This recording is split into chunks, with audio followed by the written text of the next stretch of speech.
everyone, welcome to Jackie and Cat Adventures. Today we're going to be making homemade corned beef hash. It is delicious. If you don't like the corned beef hash in a can, hate it, you will love this. Okay, so let's get started. You're going to need a beer. If you don't do beer, just put some water in the bottom of the pan. Okay. Once this is done, you don't taste the beer. The alcohol is burnt off, cooked off, because it's going to cook for a very long time. And it just gives it an underlying nice tender feel, okay? So then you're going to put your corned beef into the pan. I'm going to sprinkle the packet on that comes with it. Make sure you rinse and dry your corned beef because it's really gross if you don't.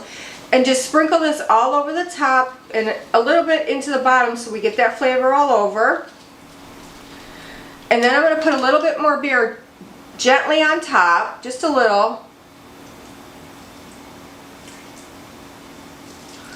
Okay, I'm going to put a little more in the bottom just to get it going. Okay, and then we're going to put it in our slow cooker on high for 5 hours, or until you can take a fork and just pull it apart, or if it's one that you cut, if it's easy to cut through, it's done.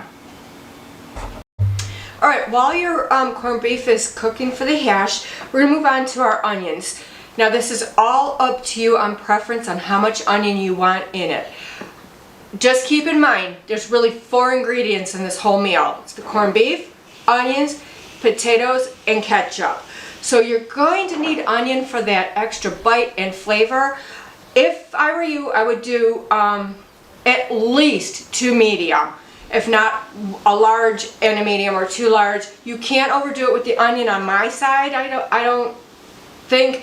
But if you don't like a lot of onion, you do you, okay? So how I cut my onion, I just cut the onion in half, and then I'm just going to make the half moons. Kind of thin, don't go too thick, and just cut them into half moons. And then after we're done cutting these, we're going to saute them until they're nice and soft in butter. Okay? Alright, so now we're moving on to our potatoes. I've peeled them and I washed them and peeled them. And now I'm going to slice them. This makes slicing really, really easy. You can get the link down below on Amazon. And how I'm going to figure this is, you want your ratios of meat, potatoes, and onions to be the same, pretty much the same. It doesn't have to be perfect. So I can't tell you how many potatoes you're really going to need. Unless you like a lot of potatoes, then just go ahead and put in what you want. But just remember, you want to have the flavors of everything going on in the hash, okay? So I'm going to slice up these potatoes, and then we're going to parboil them. That means you want to get them, put them in water and start boiling them. You want to get them just before they're fork tender. It's okay if you get to just fork tender or a little bit over, but pull them immediately and drain them. Because if you put these uncooked potatoes in with the hash is already cooked.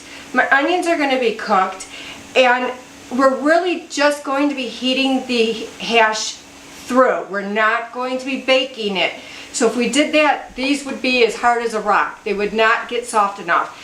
If you're going to use frozen potatoes, the little square chunks, I would thaw them out the night before and maybe put them in the oven on a sheet pan with a little bit of olive oil just until they're fork tender, and then put them in your hash, because they will not get done, and I don't like a crunchy potato. Okay, so I'm going to do all these, and then we're going to start sauteing everything.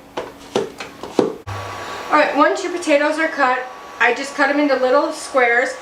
You're going to put them in a pan with water and have the water about 1 inch above them. And we're going to bring this water to a boil, turn it down just a little bit, and I wouldn't salt anything at this point, because when the corned beefs are done, taste it and see how salty they are. If they're not salty enough, then go ahead and salt your potatoes. It doesn't matter, because they're going to still be cooking in the oven. So to salt them that way is fine. You just want them before fork tender. If you go way too far past the fork tender, these will turn to mush because they're so small. So I'm going to let that start to boil. In this pan I have butter. I'm letting it melt. I'm going to put my onions in and I'm going to just keep tossing them around. Don't want to burn them. You just want to soften them until they're like translucent, okay? So I'm going to put my onions in now and then I'll show you what they look like when they're done. Alright, so on my onions, I put butter in them, and I did put a lid on them for like the first 4 or 5 minutes, just to kind of get them steamed and a little bit softened. Now, see, they're like translucent. That's what you're looking for, kind of, another word, wimpy. I did brown mine a little bit, only because that's the way my family likes it, but you know, this is ready to go. Now, here's my potatoes. And let me show you, they're literally just fork tender. They don't fall apart. Now, if you go too far past that fork tender, before the fork tender, if you put your fork in, they're going to go right in half. And that means they're going to really mush into your hash and not be like a square potato, kind of be more of a mushy potato in it. So you really want to be careful with the potatoes, okay? So now we just wait for our corned beef to get done and then we'll move on to the next step. Alright, so all my meat is in here now, and I just very lightly with a spoon go from the bottom up. Don't like really stir hard because we don't want to break up the potatoes. Now, I would have liked to have had a little bit more corned beef in mine, but one of my, I cooked 2 corned beefs. I did one in the Instapot to see how it would work, and it was froze. Worked wonderful. The second one I put in the crock pot, and when I pulled it out, it was mostly all fat.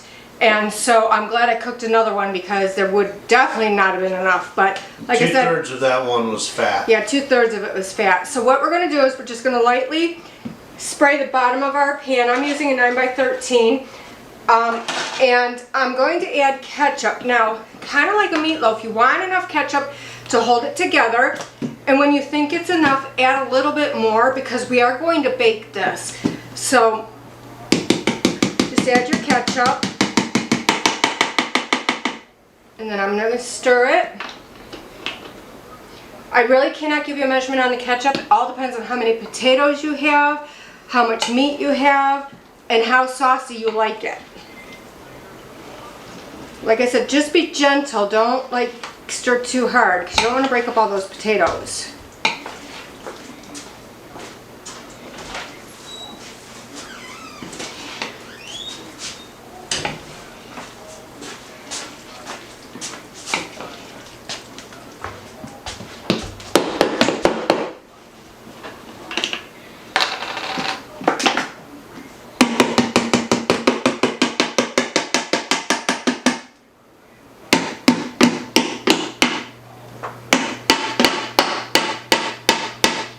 Stuck on the side.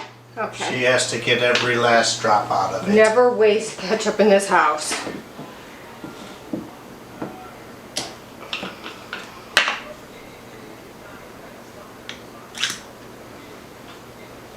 There's one thing I am never without: ketchup.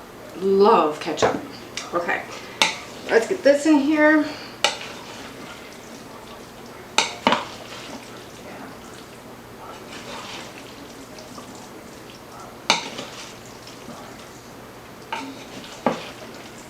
You're going to want your oven preheated at 350 degrees.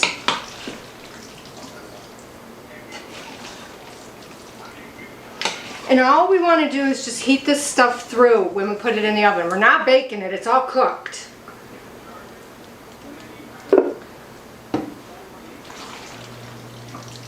Now it's looking good. Nice and saucy. You can tell by the sound. Mm-hmm.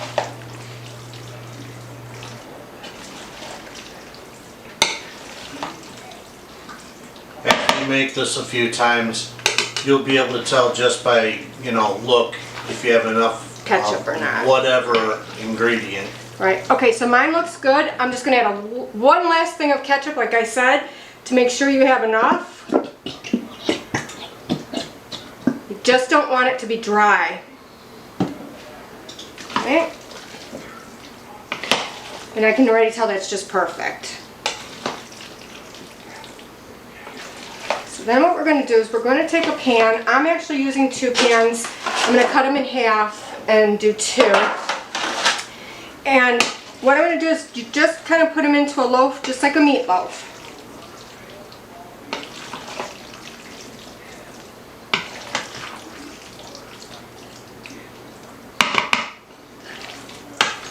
Okay. So I'm just going to scoop some in to the middle here.